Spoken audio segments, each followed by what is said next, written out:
तो नमस्कार भाई लोगों, एक बार फिर से आया हूँ मैं। थोड़ी देर पहले वीडियो डाला था जो एक कोशिश कर रहा है उसके लिए।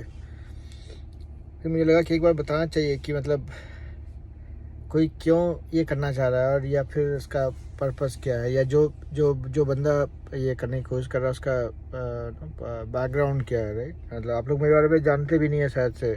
कोई भी क्यों ऐसे रैंडम किसी की बात पे जुड़ जाएगा या कोई बात मान लेगा। राइट, तो मुश्किल है जानना। मतलब ऐसे किसी की बात पे मान लेना बहुत ही मुश्किल है। राइट, हर कोई आज के टाइम में कुछ ना कुछ बेच रहा है। तो अगर कोई पहले आपके दरवाजे पे आके नॉक करता है, बोलता है कि भाई मेरे पास ये एक है कुछ करने के लिए, तो आपको लगता है यार सेल्स बेचने के लिए आ गया। तो उसको उसको आप मतलब you don't give it the due consideration कि यार क्यों करना है ऐसा। राइट, तो ये सभी भ्रम मुझे भी हुआ था। मुझे मतलब ये सोचने में कि ऐसा करना है कि नहीं करना है, इस नतीजे तक पहुंचने के लिए ही मेरे को कम से कम 2-2.5 साल लग गया। तो इसीलिए थोड़ा टाइम लगा। लेकिन इससे पहले कि मतलब बची कुची एनर्जी ख़त्म हो जाए और बहुत लेट हो जाए, मैं लगा चलो कुछ तो शुरुआत करते हैं। तो मेरे बारे में मैं जस्ट 2 मिनट बताना चाहता हूँ कि मेरा बैकग्राउंड क्या है, मतलब मेरा क्या मैं हूँ कौन। राइट, तो मेरा नाम वीरेंद्र कुमार है, जो मैंने पहले बताया था। ऐसे मुझे रजनीश के नाम से जानते हैं। मैं बीकनपुर भागलपुर में पला बड़ा हूँ। खेलते कूदते बचपन निकल गया। 8 तक पढ़ाई लिखाई किया नहीं। जिला स्कूल में पहले बुनियादी पाठशाला में पढ़ाई किया था 7 तक। 8 में जिला स्कूल। इतना बड़ा स्कूल देखा, इतना सा बड़ा सा प्लेग्राउंड देखा, तो पढ़ाई की तो इच्छा ही नहीं रही कभी। तो खेला कूदा अच्छे से। 8 में बस 1 नंबर से फेल होने से बच गया था। 240 चाहिए था पास करने के लिए, तो मेरे को 241 नंबर आया था। तो समझ लीजिए आपकी कौन से सब्जेक्ट में क्या नंबर आया होगा। That was about me giving you all the ज्ञान। राइट, तो वहाँ से शुरुआत की थी। लेकिन 8 ख़त्म होने के बाद में मेरे भैया है एक मौसरी भैया, मेरे परिवार में काफ़ी पढ़े लिखे लोग हैं मुझे छोड़ के। तो एक भैया थे, बड़े प्यारे से भैया हैं वो आए थे। उनका एक मैट्रिक एग्ज़ाम हुआ था, वो दे के आए थे। मुझे बोले कि चलो पढ़ने बैठो। तो कुछ कुछ पूछ रहे थे, उनको लगा कि यार इसका हाथ बड़ा गड़बड़ है, कुछ नहीं आता इसको। तो भैया इतने मतलब इतने डिसेंट, इतने हम्बल, इतने सीधे से भैया, नाम नहीं बता रहा हूँ so that it doesn't become a joke. लेकिन भैया ने बड़ा प्यार से मुझे बोला, मौसरे भैया मेरे अपने, बोले कि रजनीश तुम्हारा तो हालत बहुत ही ख़राब है, तो कुछ नहीं आता है। And that was so nice of him. Without scolding me he said that in a very humble polite way. I could not feel bad about him, I just felt bad for my self कि यार सही में इतना बुरा हालत है क्या। और that was the time when I realised that I am not following the right path, regardless of my family background where everybody is literate, सब कोई पढ़ा लिखा है, अच्छा कर रहा है। I was the only outlier, मतलब कुछ नहीं आता मुझे। तो फिर कुछ समझ नहीं आ रहा था। मतलब आप imagine a 13-year-old guy struggling with himself, doing introspection, figuring out कि अरे क्या करना है अभी। जो भैया जिसको इतना प्यार करते थे, भैया तो बोल दिए कि तुमको कुछ नहीं आता है, तो इज्जत तो रही नहीं कुछ भी। Then I started thinking about it. Okay, somebody who used to play cricket whole day without any career in cricket, I started thinking. I started fighting, struggling with myself. It took me close to 2-3 days. Okay, somebody who's highly responsible, hardly gives any consideration to studies or to future, gets serious all of a sudden and starts thinking कि अभी क्या करना है यार, कुछ नहीं आता है, कुछ भी तो नहीं आता है, और इसमें तो कुछ कर भी नहीं पाएंगे।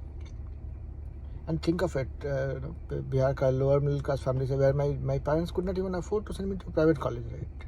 I mean that was a very clear thing कि तुमको भैया compete करोगे तो इंजीनियरिंग कॉलेज में जाओगे, नहीं तो देख लो अपना।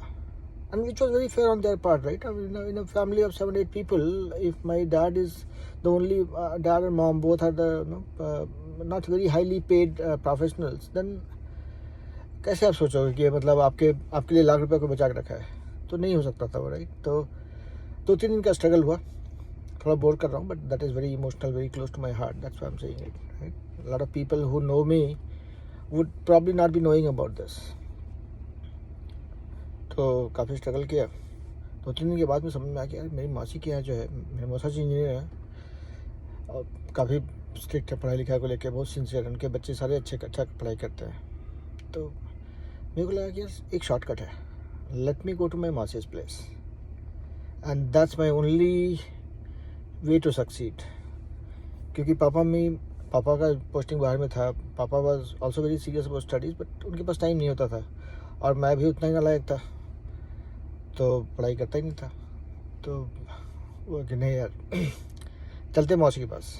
अब मौसी के पास that can not be my own decision. Being a 13-year-old, it's very difficult to digest, right? I mean, why would anybody even want to talk to me when they know that this guy is not studying? He's just finding a reason or an excuse to just hide. कि मैं सीखा चला जाऊँगा. But I was determined. I mean, that was after 2-3 days of solid introspection and thinking. I was 200% sure. उसके बाद फिर जो हुआ, so that is history. I literally got my transfer certificate from the school, making a forged signature of my dad, because there was no evidence of his signature in my school. My mom had gone for taking my admission in Jilai school, right? So I just wrote an application on my dad's behalf, got a transfer certificate from the school, and then I wrote a letter to my Masi. कि मासी, मेरा पढ़ाई लिखाई नहीं हो रहा है, मुझे आपके पास आना है, वहीं पे मेरा पढ़ाई होगा. आप या तो मुझे अपने पास बुला लीजिए, otherwise I am going to commit suicide. Quite loaded moment for me when I'm narrating this, but I appreciate myself for that level of determination that I could come up with. मतलब I was literally mad about it कि भाई अगर मैं मासी के पास नहीं जा रहा हूँ, then I have no reason to live. Done. End of story. And my Masi being so nice, she did not reply to my letter, okay? I'm talking about late 80s, early 90s, right? उस समय में कहाँ phone होता था, कहाँ पे internet होता था, और वो भी बिहार में जहाँ पे बिजली भी नहीं होता था. तो आप forget about all this, right? तो मतलब ऐसा नहीं बिजली नहीं था मेरे घर में, बिजली मतलब आती थी जब मेरे सोने के बाद आती थी, मेरे उठने से पहले चली जाती थी, राइट? तो इसलिए बिजली के साथ पाला कम ही पड़ता था. दैट बीइंग सेड, मासी ने क्या किया, she did not come, she did not reply to my letter. Instead my मौसा जी took the bus next day, came to Bhagalpur.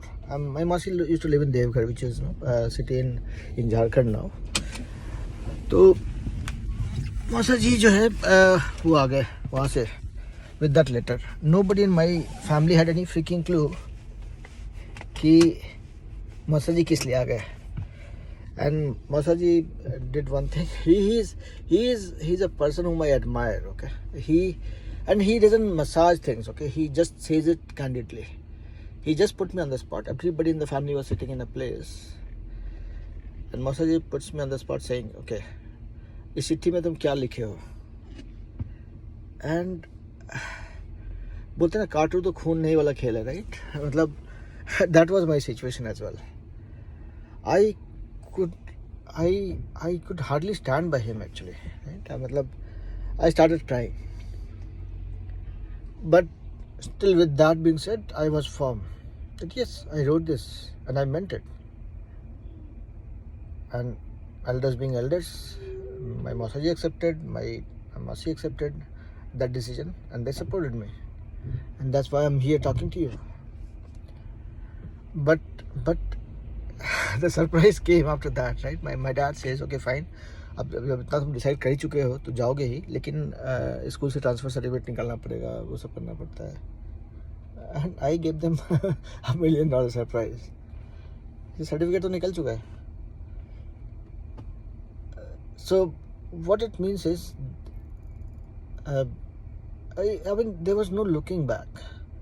And why I'm narrating this story to you all is because आप क्या बनते हो, आप क्या करते हो, ये आपके ऊपर डिपेंड करता है. Right? We always try finding excuses for not doing certain things, not being able to do certain things. But that is all sheer excuse.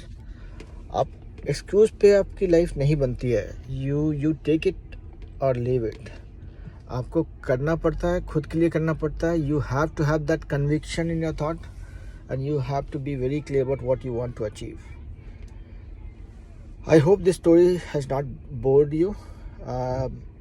It at least makes you believe that if you want to do something, you have to put serious attempt for that and work towards it. So let's work towards it. That's what we're trying to do. Okay. All right. Thank you. Bye bye.